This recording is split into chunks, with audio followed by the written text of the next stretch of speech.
everyone, welcome to Hand Rolled Real Estate. I'm Robbie. I'm here with Jay, and we're really passionate about cigars and really passionate about real estate. If this is your first time, welcome. Grab a good smoke and hope you enjoy. Welcome, everybody. My name is Junaid Noor. Thank you, Robbie, for that introduction. Today, we are smoking a Davidoff Millennium Lancero. So, most people don't know this, but the Lancero is the really thin, long cigar. That's the type of the roll it is. And this is the cigar that most of the owners of the cigar companies smoke because it's got the best flavor. Yeah, it really does pack a flavor punch. I'm growing. The Lancero shape is growing on me. It really is a flavorful smoke. So, today, we're going to talk about office space, where it's going, and some of the subclasses of the office space asset class. Because a lot of people don't know this, but there's a whole slew of different uh, subclasses just within the major category of office. And you know some of them that you guys built a few of those. Oh yeah, and it's no secret that the commercial office space market as a whole is struggling a little bit. I know in some parts of the country their vacancies up over 20%, and so some of these people are getting creative, and some of these people already have some sectors of the market that are a little bit more secure, kind of like the life sciences portion. But then some of the people have opted out and maybe even tried to convert to condos or apartments. So the struggling market, some of the innovators will probably pull through. Yeah, I was really surprised, and I think a lot of people are surprised that ever since COVID started and then COVID ended, people are not just they're just not coming back to work, and they're not coming back to the office space, right? Actually, Moody's just reported that in Q1 of 2024, nationwide office vacancy was up to almost about 20% nationwide. And there's going to be some sectors where it's a little bit higher and lower, but nationwide is 20%.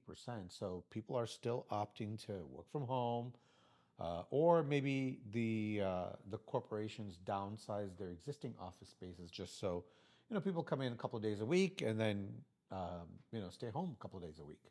Yeah, and then they've got the ever looming problem of resetting their loans, and how that's going to impact what they do. Some of these guys, in order to get buy-in from the lenders to redo their loans, are probably going to have to recreate themselves and maybe have some environments that are shared spaces and do some innovative things to stay on top.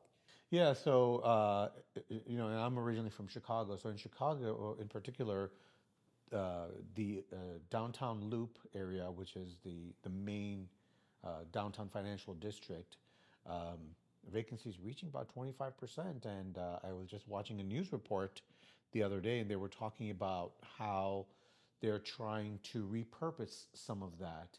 So it turns out that the newer office buildings, or the office buildings that are able to accommodate a lot of good restaurants and amenities, like they put golf simulators in, and they put areas where people can have some entertainment, maybe some other shops, clothing, um, like hair salons, things like that.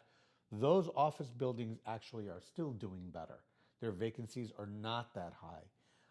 But in Chicago, in particular, there's a lot of old historic buildings which are office buildings, especially the financial district, which is LaSalle Street in Chicago. And those buildings are almost all completely vacant.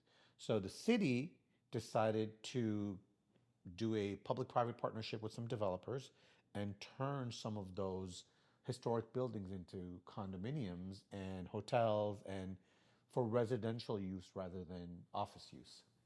Yeah, a lot of times when you get into the historical district, they don't want to see a lot of exterior changes, and anything you do it's really expensive. And the fact that they've offered a partnership is ingenious, and hopefully they can capitalize on that and create some more useful spaces.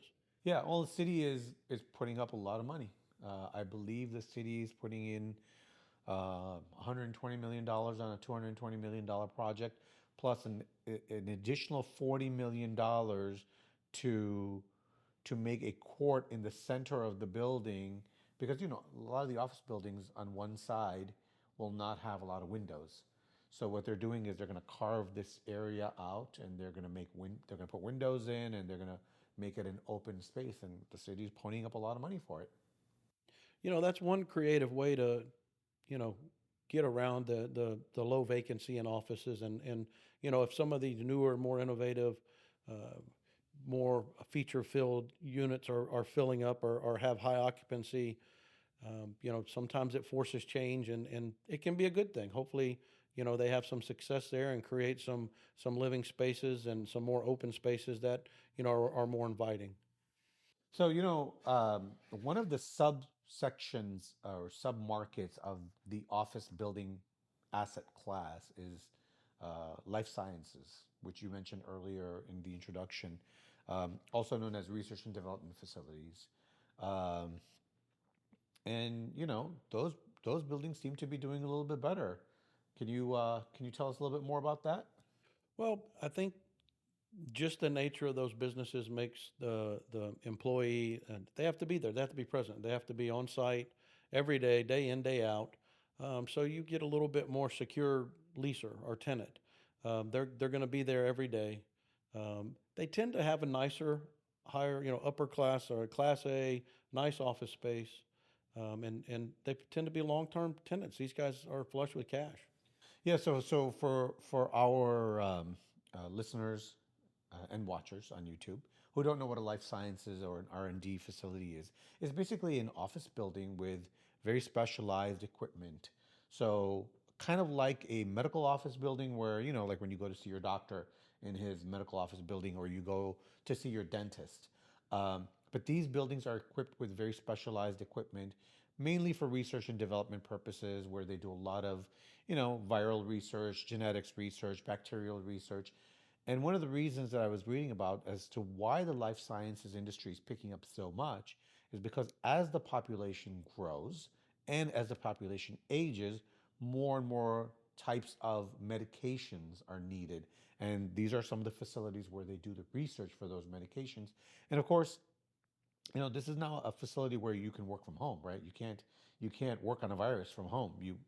Well, maybe you can bring it home, I guess, but you have to be at the facility. It has to be a sealed facility. And I know you built some of those facilities out, didn't you? Yeah, no, I've worked on some of those, and there's a lot of intricacies that goes on. There's hermetically sealed rooms. There's positive HVAC, and there's all types of clean particulate counts and things like that that you have to adhere to. It makes it difficult once all this stuff is in place. It makes it very difficult for these guys to pick up and move.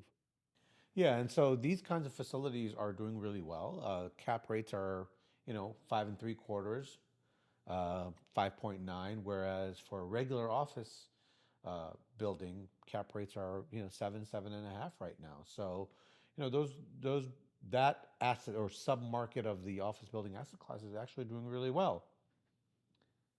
So the life sciences sector, obviously it's bigger in some parts of the country than others. Where does it seem to be the most successful? So right now, the biggest demand is Boston, and I think most of that is the Cambridge area, Harvard, um, and then the second largest area is the Bay Area. And the Bay Area has always been known for their technological breakthroughs, and so the Bay Area, all the way going from there to Silicon Valley, all the way down to Mountain View, is getting a lot of life sciences buildings there, and most of those tenants are very stable tenants, right? Genentech and Lilly and those big pharmaceutical companies who will lease up the space and have their and like the same as oil companies, right? They don't want to share floors, or they don't want to share the building. There's too many secrets there, so they'll want to lease up the whole building. Right, and these areas tend to be very close to really strong universities, really strong medical centers, and they tend to, obviously that's who they're doing the R&D for. And you take someplace like Houston, I think it was sixth or seventh on the list at I think approximately 600,000 square feet of R&D, our life sciences, and but expected another 600, an additional 600,000 square feet in 2024.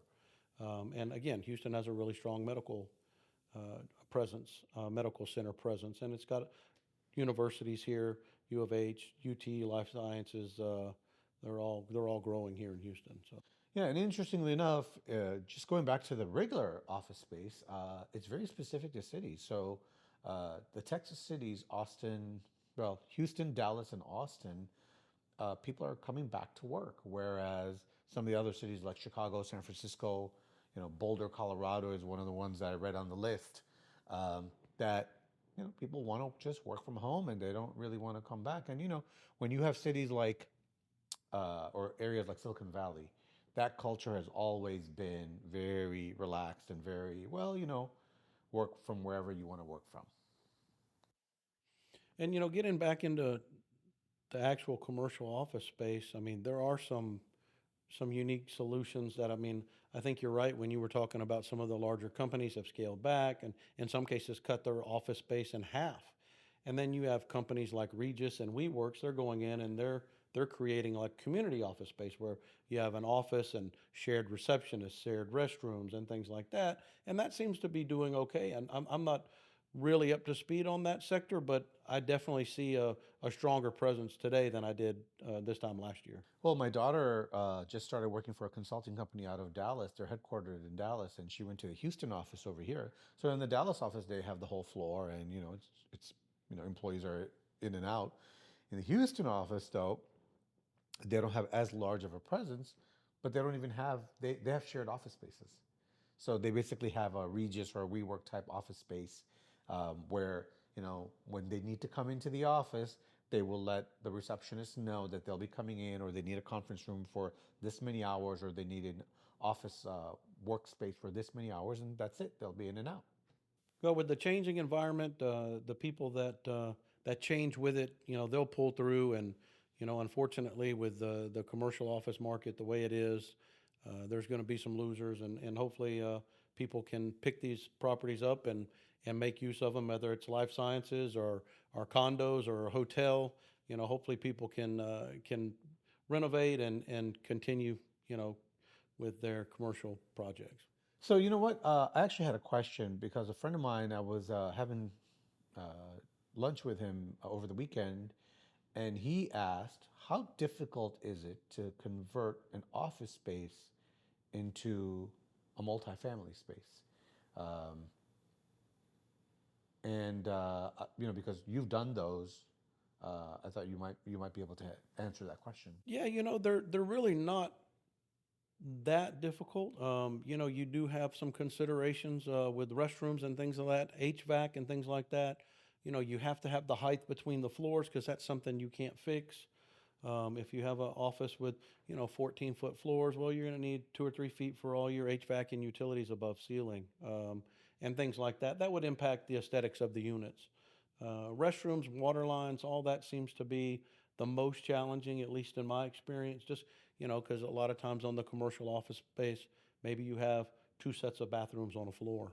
Well, now you've got maybe 10 or 12 units. So how do you get the water and sewer and everything to each one of the units? And in some cases, these condos may have 2 or 3 bathrooms or 2.5 bathrooms or whatever. So the challenge is there. Not that they can't be overcome, but they can be costly. And so the other question was the other consideration we were talking about was parking.